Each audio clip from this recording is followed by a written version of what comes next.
Welcome to The Explainer. Today we're digging into the numbers on the unauthorized immigrant population right here in Massachusetts. We're going to look at who they are and the big economic debate around their presence, using data from two really different perspectives. Let's jump in. Okay, let's start with a really big number coming to us from USA Facts. In 2024, Massachusetts is home to about 1.3 million foreign-born residents. Now, it's super important to understand what foreign-born actually means. It's a huge umbrella term, right? It covers everyone from naturalized citizens to students on visas, and of course, the specific group we're focusing on today, unauthorized immigrants. So to put that 1.3 million into perspective for you, foreign-born residents make up almost 19% of the entire state's population. That's actually a lot higher than the US average, which is just under 15%. And this, of course, brings us to the real question. Inside that big group of foreign-born residents, how many are unauthorized? You can probably guess this is a really tough number to nail down. Well, two major research organizations give us the best estimates we have. First, there's the Center for Immigration Studies, or CIS, and they put the number at around 355,000. Then you have the Migration Policy Institute, or MPI, which estimates it a little bit higher at 388,000. So, while the exact numbers are different, they're both pointing to a population of several 100,000 people. Okay, so who are we talking about here? Let's try to go beyond just the total number and build a more human picture. For this, we're going to use data from the Migration Policy Institute to get a demographic snapshot. First up, where do people come from? The data shows a really strong concentration from Central and South America. Brazil actually leads the pack, making up more than a fifth of the total, and it's followed by Guatemala and El Salvador. The data also shows just how complex family life can be. Get this, almost a third of unauthorized adults are living with at least one child who is a US-born citizen. This is what's known as a mixed-status family, and it shows just how deeply rooted many of these families are in their local communities. So, what about work? What role does this population play in the economy? Well, they're a huge part of the workforce in some key industries.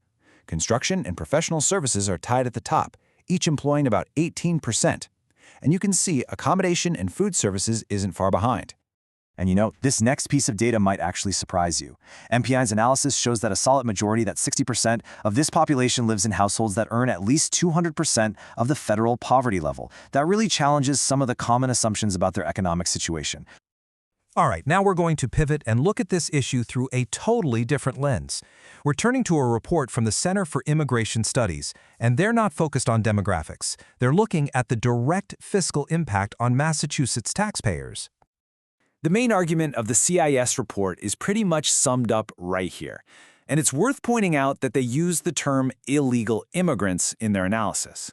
Their whole argument is that because of things like lower average wages, this population ends up using more in public services than they pay in taxes, which they say creates a net cost.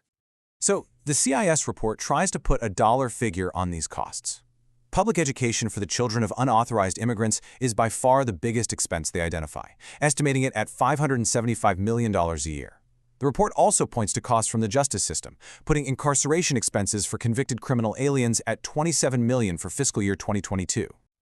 Now, a really central idea in the CIS argument is something they call a fiscal time bomb. And this isn't about costs right now, but a spike in expenses they predict is coming in the future. And it's tied to some very specific federal parole programs.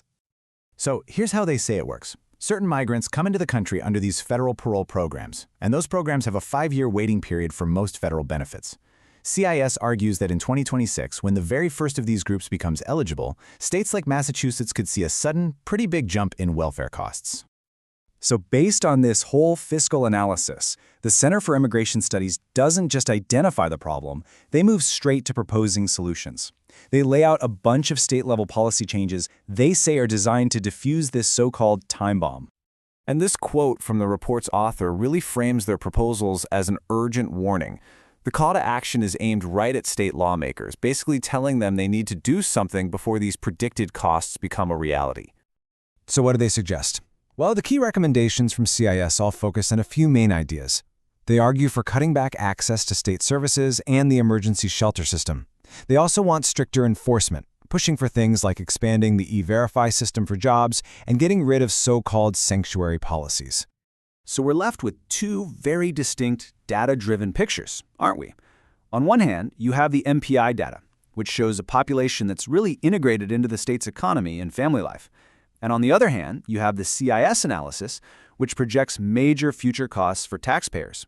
And it really highlights a fundamental challenge. When the data itself can be used to tell such different stories, how does a community even begin to find common ground and figure out a path forward?